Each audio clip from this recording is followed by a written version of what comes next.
Assalamualaikum warahmatullahi wabarakatuh. Ketemu lagi sama Batan Official. Sekarang sampai bermalam guys, masih semangat guys. Karena saya kedatangan tamu dari Tasikmalaya yang bernama judul ya nama channelnya Dik Dik Arya Gandhi. Nah sekarang saya mau bertanya-tanya yang pertama aktivitas dari Indonesia gimana, terus prosesnya dari awal gimana sampai sekarang masuk ke restoran pertama dan sampai sekarang. Silakan.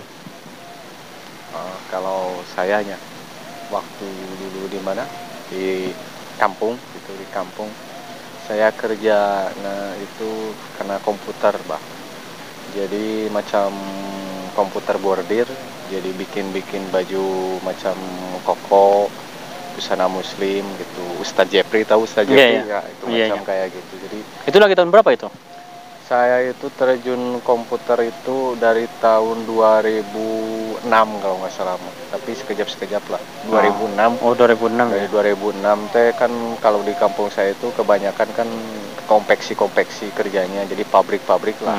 Jadi tidak ada macam kerja yang lain macam pemudanya atau bapak-bapak juga lah boleh masuk, asalkan di sana kan komputernya bisa mencapai 30 komputer itu yang 12 kepala. Itu karyawannya itu berapa orang itu?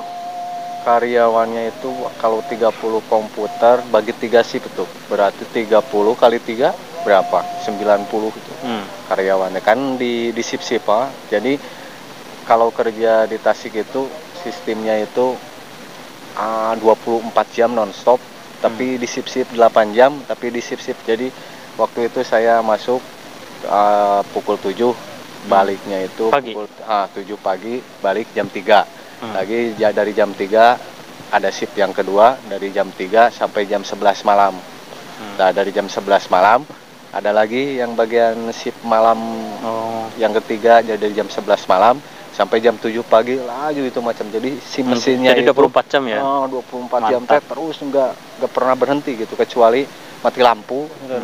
Orangnya mati boleh. Kalau mati lampu berarti komputer nggak bisa berjalan ya. Tapi kalau mati lampu kan bos marah, anjing langsung calling ke PLN-nya gitu. Jadi nggak bakalan jarang lama lah, minimal paling lama juga setengah jam. Pasal kan rugi. Jadi sistemnya kan itu komputer itu 24 jam. Jadi non-stop ya. Non-stop kerja di mana? Di saya punya kampung itu di Tasik itu minimal 8 jam gitu. Tapi dibagi 3 orang, 3 shift. Itu giliran yo. Iya kayak dulu aku juga kayak gitu sama. Jadi kan kalau seumpama saya sekarang bagian jam 7 1 minggu dari jam 7 sampai jam 3 sore kan. Nah, itu kan saya boleh main kan dari jam 3 boleh gitu. Tapi ada lagi ntar kalau minggu depannya juga saya bagian jam 3 sampai jam 11 malam. Yang paling saya tidak mau itu dari jam 11 malam anjing. Sampai malam ya? Sampai pagi goblok. Iya. Jadi jam 11 malam sampai pagi gitu kan. Coba anjing tidak tidur anjing. Iyalah pasti. Kok begadang terus gitu. Jadi sistemnya kayak gitu dari dulu, dari tahun 2006. Nah, dari 2006, 2007, 2008 sampai 2010 saya berhenti lah. Pasal kan capek lah kayak gitu, saya ngedon, jadi belajar kan kakak suka bikin itu macam koko, jadi saya laju macam orang jualan ke mana namanya, ke Surabaya, ke kemana namanya, ke Jogja. Saya memberanikan diri yo. Dari saya di Surabaya, di Tasik saya bawa itu cuma 1 kodi. Tapi 1 kodi itu bermacam-macam aplikasi, jadi serian, maksudnya serian teh motif yang ini jadi dia dari 1 kodi kan 20, dari 20 itu teh berarti 20 macam motif. Saya jalankan. Terus mulai proses dari kesini ke Brunei gimana? Kalau berawalnya? Awalnya itu kan saya itu dari sana itu ngedon, maksudnya lah itu masalah pribadi saya sekarang nggak bisa ungkapkan di sini situ makan saya saya punya keluarga ancur-ancuran lah dulu itu. Lagi saya nggak kerja, selama 1 tahun lebih, hampir 2 tahun.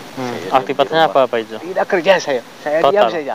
Saya jalan-jalan setiap hari, saya sama bapak saya minimal 10.000 saya Dolar. jatah. Anjing, 10.000 itu goblok. Rupiah. Rupiah. $10.000 itu banyak loh, 100 juta. Lain anjing 10.000 jadi karena rokok masa sabungkus ge kurang lah anjing karena rokok itu, tapi lah itu selama 1-2 tahun saya kayak gitu. Habis itu saya nengok, saya punya paman kan lama di sini.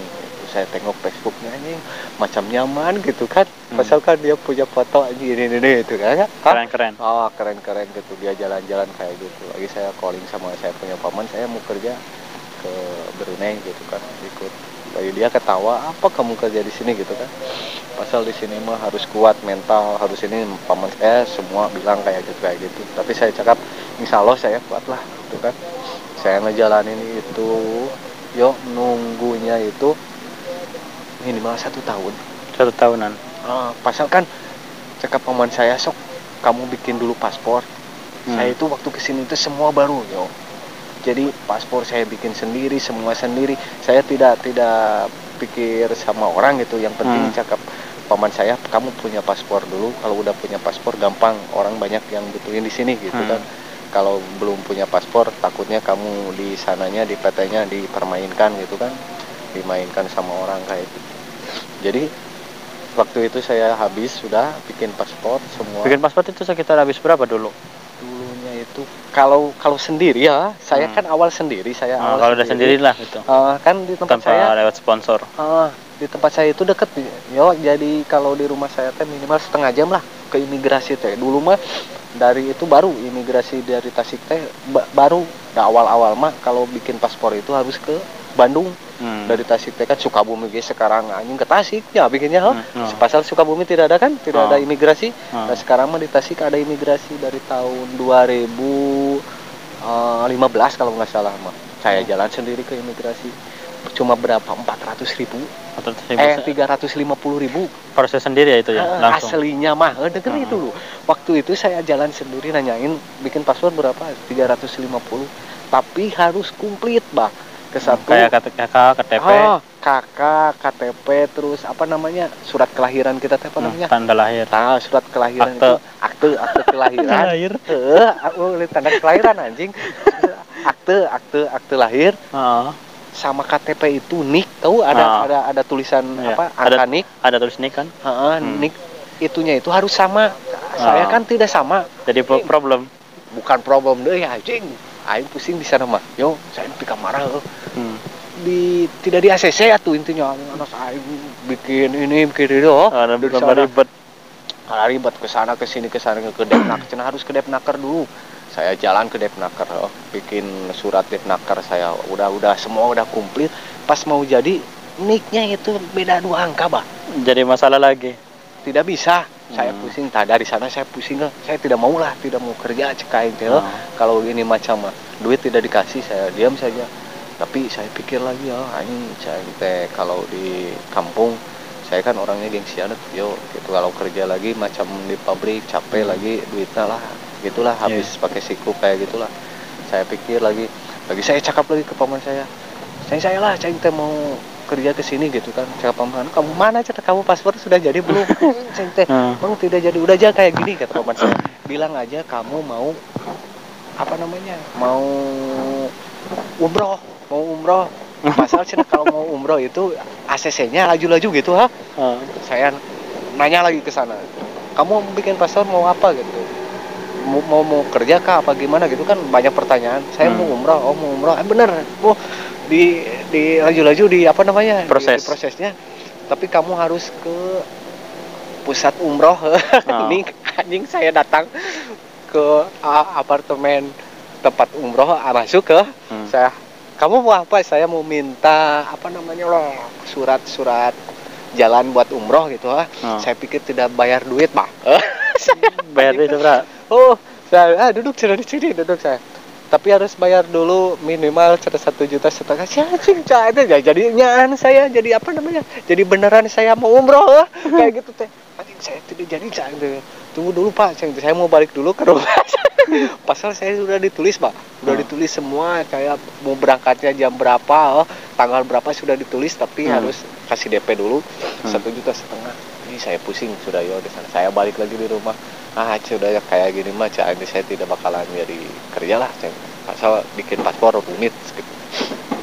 Waktu balik di Depnaker di sana, jalan ke imigrasi, ada agensi yang si Haji yang dia itu suka nembakin paspor kayak gitu. Kenapa kamu macam bingung? Saya teh mau kerja keluar, mau bikin paspor, tapi susah amat. Saya cakapnya harus ada ini, tapi saya udah semua udah komplit, tapi kan nggak ada way diproses. Udah aja kayak gini sama saya 2,5 juta cukup fotokopi KTP, paspor jadi 3 hari. Dari 400.000 350 mahal ya, 2,5 juta tembakan. Tembak, tapi dia mah tidak mau akte, tidak mau apa-apa, yang penting KTP. Oh ya, nembak berarti. KTP kamu mah yang penting kamu 3 hari jadi. Ajik saya provokasi kena kepala, nggak apa-apa dia, padahal duit tidak ada yo. Sumpah anjing tidak ada, cuma pegang 1 juta gitu ya.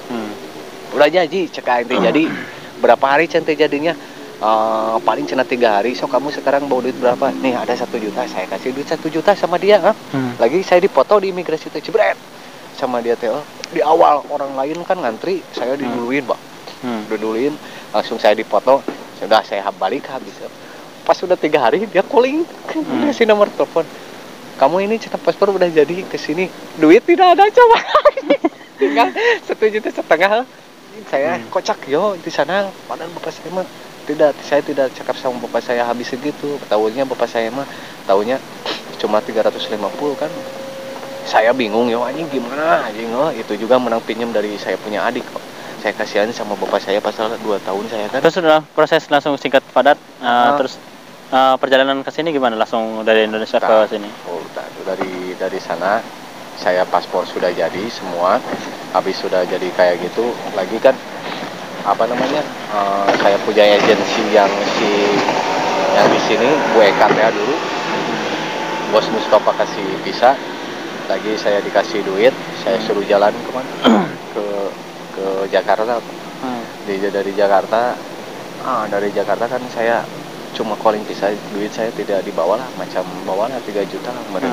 Duit saya lagian Mustafa ngasih duit 3 juta kalau nggak salah 6 juta kalau saya jalan ke sana, cakap si Bu Eka yang di sini, agensi yang di Brunei, kamu datang ke PT apa lah kalau nggak salah, PT apa ya, Asrap asal PT apa dah kalau saya datang ke PT dia, lagi cakap dia, Bu saya udah di PT, habis di sini di tempat medikal asal ada, aku harus kemana gitu kan, kamu naik aja ke lantai atas. Itu udah nyampe di mana itu? Udah di Jakarta saya. Oh Jakarta. Udah di Jakarta saya pokoknya mah ngikutin dia punya mobil, calling sama saya, kamu harus kesini, kamu harus kesini. Pasal kan saya bawa duit, jadi saya jalan sendiri yo, tidak ada yang ngebimbing, Bang. Lagi saya masuk ke Asada, di Asada saya tidak tahu. Pas waktu medikal, semua orang banyak kan, macam-macam orang mau ke Hong Kong kemana-mana gitu kan. Saya bingung apa saya buat sini. Jadi saya calling sama Bu Eka. Bu, saya gimana? Saya ini udah di tempat medikal. Kamu naik aja ke lantai atas, tanyain Pak Haji Asrop. Saya naik ke atas, lagi saya tanya Pak Haji Asrop mana?